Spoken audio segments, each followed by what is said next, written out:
What are you guys doing? What are you doing down there? Hey guys, it's Susie. Welcome back to The Organised Farm Gal. I hope you're all doing well. Phoebe's jumping on me, sorry. First of all, I want to give a massive shout out to Diane from Diane and Samson for giving me a shout out. How amazing, what a huge surprise. Thank you so much for that. And welcome to all the followers that brought. Here I was thinking that my only audience would be my family. So thank you for coming along on this journey with me and my family. This video, I thought I would do a little follow-up so that you can see where we're currently at. We've got a few projects on the go at the farm. We've just started having baby lambs, but I wanted to focus on the actual property itself. There's a couple of things that we really need to focus on very heavily just to make sure that we kind of future-proof it a little bit more. And so, yeah, I'll show you some before and afters and you can see the blank land slowly transforming into some kind of farm. So enjoy.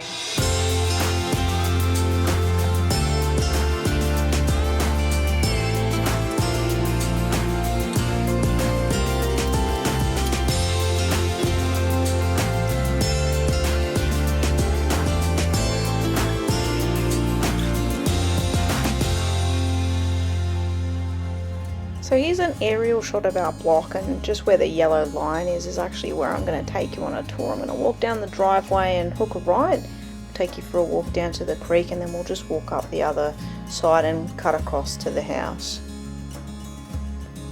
So here's where I want to start, right at the front. I'm actually standing kind of close to the road. We are on a state controlled road, it's quite busy, so that's why our driveway is so long, because we built very far down on the block. So this is the first thing I want to show you, our very first plantings. These are our little lily pillies that we got from the local land care. Oh, there's another one. There we go, buddy.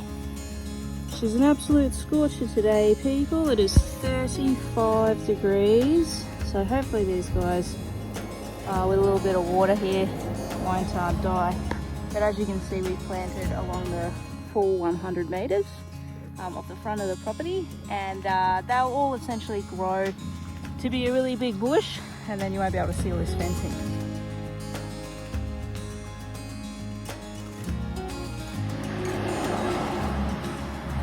That is the reason that we built so far down the block. We are on a state controlled road. This block is about 23 acres. But it does have the first 100 metres sitting on this main road. It's actually quite busy today. Probably because it's 35 degrees and everybody's going to the beach. Anyway, on with the tour. So after the driveway was built, the next pretty big spend was the fencing, because we always knew that we wanted to give sheep a go, and I always knew Will would cave in and let me get some horses. Hey, check this fella out. That's a big stick insect. Anyway, so the fencing. This is sort of powder blue coated dog mesh. Really important, obviously we don't want the sheep getting out. But the other thing is we've got a lot of feral dogs and feral foxes, and we keep chickens. So we definitely want to keep them safe. So dog wire fencing was a no-brainer.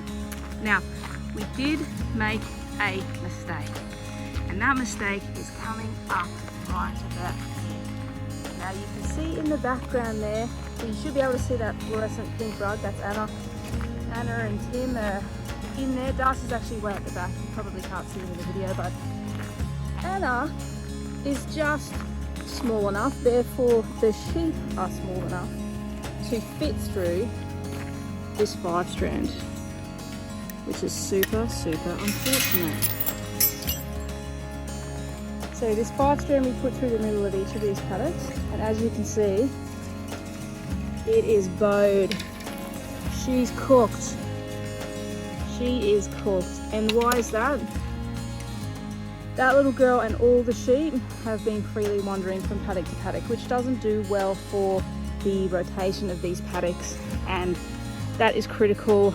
It's something that we need to get on top of to control the worm burden on the sheep, and also the horses obviously get worms too. And our plan was to do sort of routine rotation of these paddocks. They're about 4 acres, there's 3 of them. There's this one, there's one in the middle, and then there's one at the back that the sheep are in. But yeah, they have followed our plan. As you can see, it's been, their wall has been coming off as they've been going in and out of the paddock. So we've had to fix that. Will and I put dog wire all through this middle one here, and then we've got this one to do.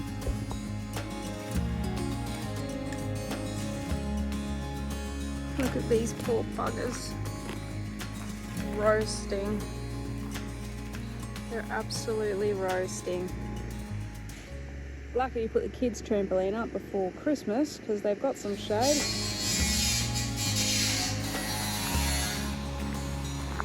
There's the house obviously. We've got plumbers here, so I won't walk you through it. I'll leave that for another time.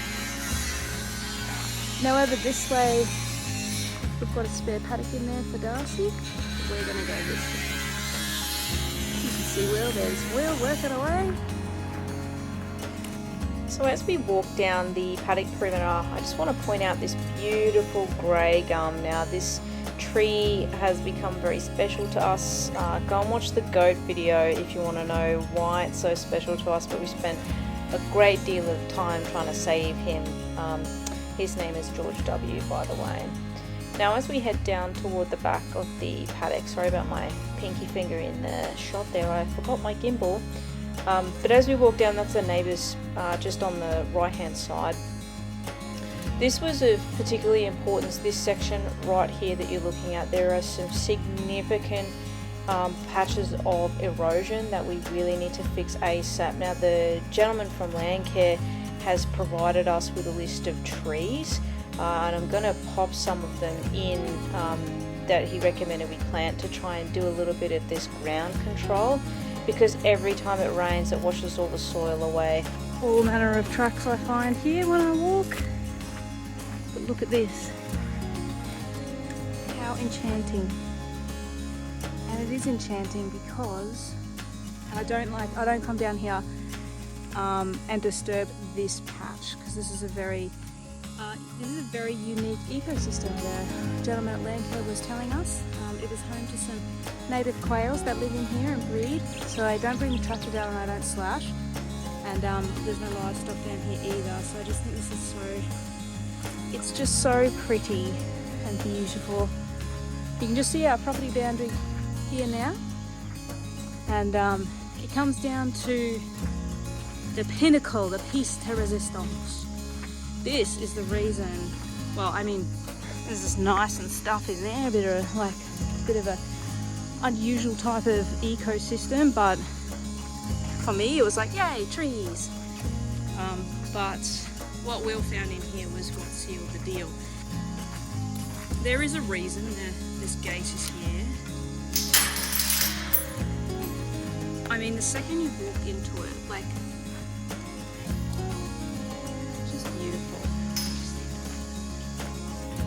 So Will did get the tractor down and sort of slashed a path for us, which is amazing. I love coming down here because just like the gentleman from Landcare explained to us, it is a really unique ecosystem. There are a lot of different species of trees that aren't hugely common to the area, and a lot of them are about 250 to 300 years old. This is actually a creek. I'm going to show you the creek in a moment. It has been raining extensively here in southeast Queensland probably a week or two ago, so it's still a little bit damp. But how's this? It's like walking through something that the dinosaurs would have lived in. And we got a gentleman in who owns a company called Wars. He's a specialist botanist, but I mean, there's some trees on this property, like we were talking about the grey gum before. Some trees on this property, this one would be about 300 years old. He said he'd love to be able to do carbon dating, but that's what he estimates some of these trees to be,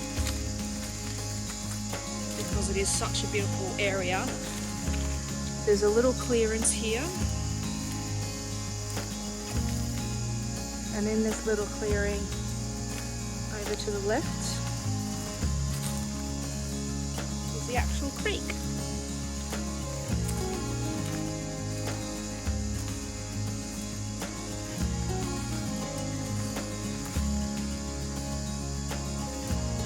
Just beautiful. I'm actually so dead keen to find out if we can go swimming in it. I wonder how to find that out without throwing one of the dogs in, which I think is probably a little bit cruel.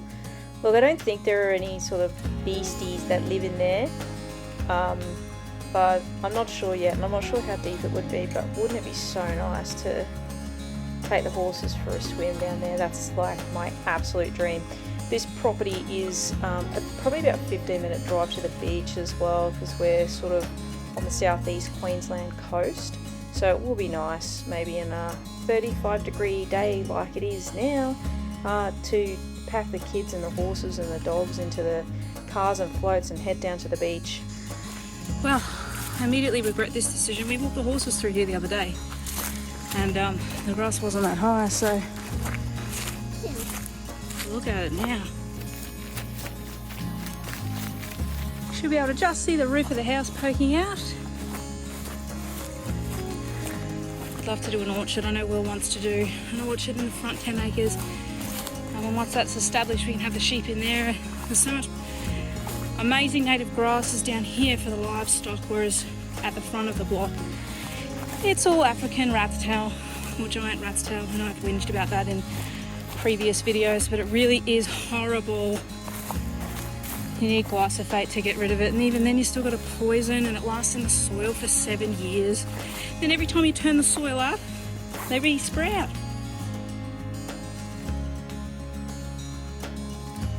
There's George W.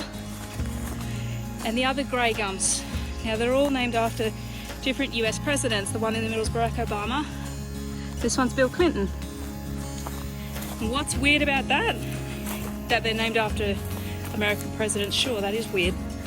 But when you look at them, I'm gonna stand next to Bill for a second. They're actually almost in a line, and the line follows a natural water reservoir that sort of runs directly underneath here and underneath this block, because these three species of trees are all the same. They're all grey gums, and they're not very common to this particular area. So yeah, a bit of a fun fact for you.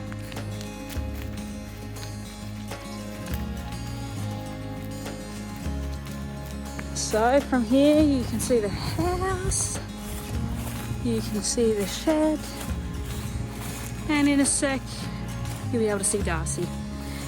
So there's lots of amazing things to come. Gosh, we have some absolutely enormous dreams for this place. We just kind of have to wait for the house to be built so that we can move into it.